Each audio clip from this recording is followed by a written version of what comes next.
What's going on to all my movie fans out there, and welcome back to my channel, Movie Files. Elliot back again with a brand new early movie review, and today we're discussing a prequel to a franchise that I would say for the most part I'm a fan of, and that is The Kingsman, a movie I'm really excited to share my thoughts with you all about and let you know if it's worth checking out in theaters on December 22nd, all in this spoiler-free review. Before we break it all down, quick call to action. Check me out on all my other social media accounts. If you all are new to the channel, well, consider subscribing and hitting that notification bell, and as you all can see on the screen now, if you enjoyed this review, well, make sure to like the review and share the review, but also leave your thoughts in the comments. Let me know if you're a fan of this franchise, if you were excited for this prequel, but more importantly, once you've seen The Kingsman, what you all think about it? Your pros, your cons, your thoughts on the direction, the story, the new characters, the time period it takes place in. Also, let's talk about criticism. Were you disappointed by the film? Did you not think it needed to be made into a prequel? And since this is a third film in the franchise, let's rank all three of the Kingsman movies in the comments below. So going into The Kingsman, I'm going to be honest with you all.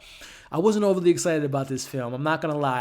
I love 2015's Secret Service, but 2017's Golden Compass kind of left a bad taste in my mouth. It has some fun things about it, but overall, I just wasn't a fan of that film. And then the Kingsman production, the film was delayed 8 times. You know, the Disney acquisition had a little bit to do with that, but also I wasn't really sold on the trailer. So what got me excited? I got to say, I love Matthew Vaughn, number one. I love the spy genre, and I'm a fan of this franchise. So what did I think about it? Starting off my positive, I want to start with Matthew Vaughn, who, yes, Frank Millar created this franchise in a comic book run, but I think right now the Kingsman is just like synonymous with Matthew Vaughn. He's been working on this franchise since 2017, and he's continuing to work on this franchise with a 4th Kingsman movie in the works. We have the announcement of a spinoff of The Statesman, which we'll see if that film comes out and see the day of light, but also there's a TV series in the works, so this is his baby, and I think personally, from my opinion, when it comes to all 3 of these films, I think that this might be his best direction out of all 3, and I'll get to my rankings at the end of this video, but this is such an ambitious film. Yes, it has all the things that we come to love with The Kingsman, whether it's the fun characters, the over-the-topness of the situation, the Bond, suave type of characters, but I think this film out of all 3 might have the most heart, the father and son relationship that we'll talk a little bit about later, the spy espionage thriller nature to the film, but also surprisingly, which was some of the best stuff of the film, this is a war film. This is a war film, and it has some pretty horrific moments and some pretty surprising moments that I wasn't expecting. So Matthew Vaughn, I've always been a fan of his, but when it comes to action, I don't know if he gets the credit that he deserves, because I think he's one of the best action directors working in Hollywood. Yes, give all the praise in the world to the cinematography, the choreographers, you know, the stunt men and women, but he is a great action director. This has some of the best, if not the best, action sequences in the franchise so far, and that says a lot because 2015's church sequences and some of the stuff in 2 has some great moments, but this has some really great action in this film. And I think this is Matthew Vaughn, like this is his franchise. I think this is his audition tapes to maybe be a director for not only the Bond movie in the future, but I've been calling for him to direct a Superman movie for a very long time. So I'm very happy to say that Matthew Vaughn, there are some criticisms that I have with the narrative and some of the directing choices, but for the most part, this was a great directing job by Matthew Vaughn. But let's transition to some of these performances. One of the things that I love about the franchise are the characters, Eggsy being one of my favorite, obviously Harry and some of the other characters, you know, Mark Strong's character, but this has some pretty solid performances. When I think of the supporting cast members, like for example, Djimon, Hounsou, as well as Gemma Arterton, I thought they added a nice layer to the story, has some great action moments, some pretty serious moments as well, some heartfelt moments, but also the young man that plays Conrad, who plays our main character's son, played by Dickinson. I thought that he was a pretty good, this is my first time seeing him. I thought that he had heart, he had charisma, a very vulnerable side to him, a very heroic side to him, especially in the second half of the film. So I thought that he was great. But the MVP, the scene stealer, it's a crime that this man does not have an Academy Award on his shelf. I'm talking about Ralph Fiennes as Orlando Oxford. He is fantastic in this film. Think of the Harry character in the first 2 Kingsmen, and imagine if he got like his own origin story. That's essentially who Oxford is playing. He was so, Ralph is just so great as an actor. I think all his time as working as M in the Bond franchise has kind of geared him to play this action hero in this film. He gives you everything from badass moments to being a very concerned, kind of overprotective dad to just being a great, just dope spy and being one of the reasons why the Kingsman was created. I thought that he was just so great in this film, and like I said, he steals every single scene that he was in, and there's so much to be asked for him. Again, he is an action hero in this film. I thought he was great. So performances performances were pretty solid. I want to touch a little bit more on how I talked about action in this film.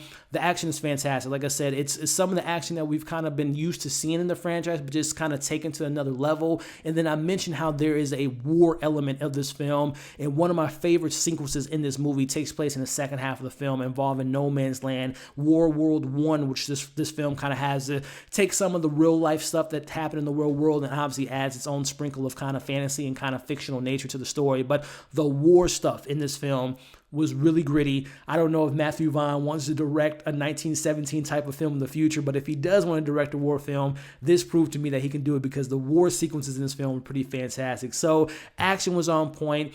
There's some like I said, a really good heart in this film with the Conrad family, with our main character who had something happen to him at a young age, seeing his mother and dad get into a situation, and then seeing, Orlando trying to make his son not be a fighter, not join the war. I really enjoyed that narrative between the father and son that we got in the film. So really some good story points going on there. But I want to transition into my criticism. I have to say, for me personally, the film did take a long time to kind of find its footing for my personal taste.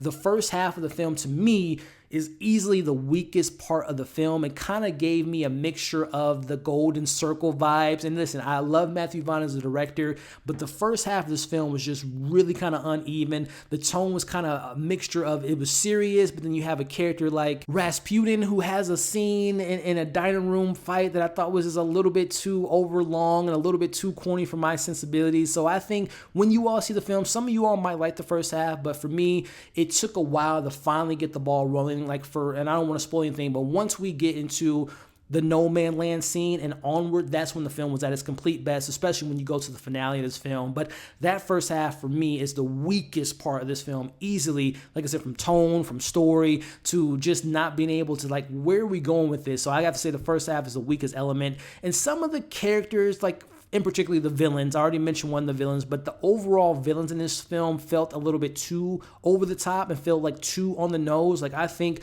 what we got in the first Kingsman with Samuel L. Jackson's character was just the perfect villain for that film, right?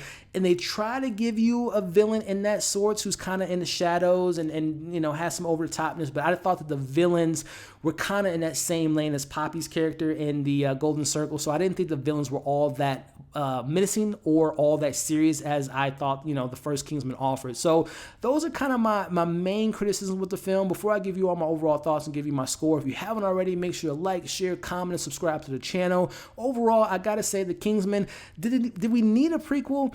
No, but after seeing it, I still think that this franchise has a lot of story and a lot of juice in its tank. Matthew Vaughn is at the top of his game directing this film, especially when it comes to action. There's a surprisingly amount of good heart in this film, a good amount of emotions. There's a twist in the film that I did not see coming. There's one that I did see a mile away, but there's one particular scene that I did not see coming at all, and it really did have some emotional resonance with me. The action's great. There's some really great performances. Like I said, Ralph Fiennes is doing his thing in this movie.